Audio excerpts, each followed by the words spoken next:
परीक्षाओं में अक्सर कृषि क्रांतियों से संबंधित प्रश्न पूछे जाते हैं। आज हम लोग पीली क्रांति के बारे में थोड़ा चर्चा करेंगे, इसके साथ साथ अन्य क्रांतियों पर भी चर्चा करेंगे। जैसा कि आप जानते हैं, पीली क्रांति जो है वो तिलहन उत्पादन से संबंधित है। अगर हम बात करें क्रांतियों की, तो सबसे पहले आप जानते हैं कि हरित क्रांति आई जो कि खाद्यान्न उत्पादन से संबंधित है। उसके बाद श्वेत क्रांति आई जो दुग्ध उत्पादन से संबंधित है।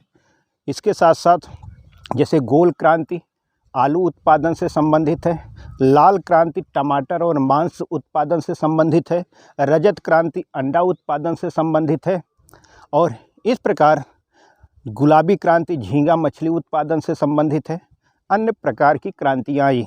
लेकिन अगर हरित क्रांति की बात करें तो गेहूं के उत्पादन में अप्रत्याशित वृद्धि हुई थी, जिसकी कोई आशा नहीं की गई थी। बहुत ज़्यादा वृद्धि हुई और इसका एक कारण रहा हरित क्रांति भारत में लाने का। पहले जान लीजिए, हरित क्रांति के विश्व में जनक जो थे वो नॉर्मन बोरलॉग थे, और भारत में हरित क्रांति के जनक की अगर हम बात करें तो एम.एस. स्वामीनाथन थे। सन 1964 में अमेरिका में एक बैठक हुई थी जिसमें रूस भी शामिल था और अमेरिका भी शामिल था, भारत भी शामिल था। लेकिन ध्यान देना कि इसके बाद क्या हुआ, इस दौरान भारत ने जिस बात पर चर्चा हुई थी उन बातों पर अगर देखा जाए तो भारत ने रूस का समर्थन किया।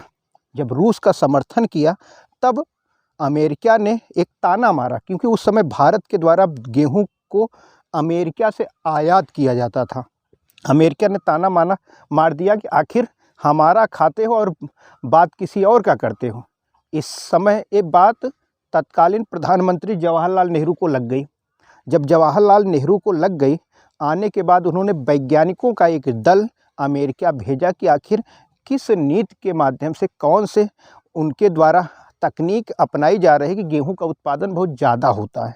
इसके बाद तब आप जानते हैं कि वह यहाँ से एक जो टीम गई, इसमें एम.एस. स्वामीनाथन प्रमुख थे।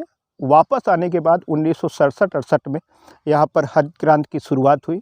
हरित क्रांति का मतलब होता है कि यानी नए नए बीजों का प्रयोग। हरित क्रांति सबसे ज़्यादा पंजाब में प्रभावी रही, सबसे ज़्यादा प्रभाव पंजाब में रहा, उसके बाद अन्य राज्यों में भी रही।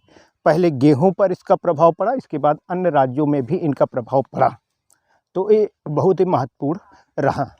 अगर श्वेत क्रांति की बात करें तो 1970 में वर्गीज कुरियन के द्वारा शुरुआत की गई, जिससे श्वेत क्रांति जिससे बहुत सारे दूध का उत्पादन बढ़ा। ठीक है, आज बस इतना ही। जय हिंद दोस्तों।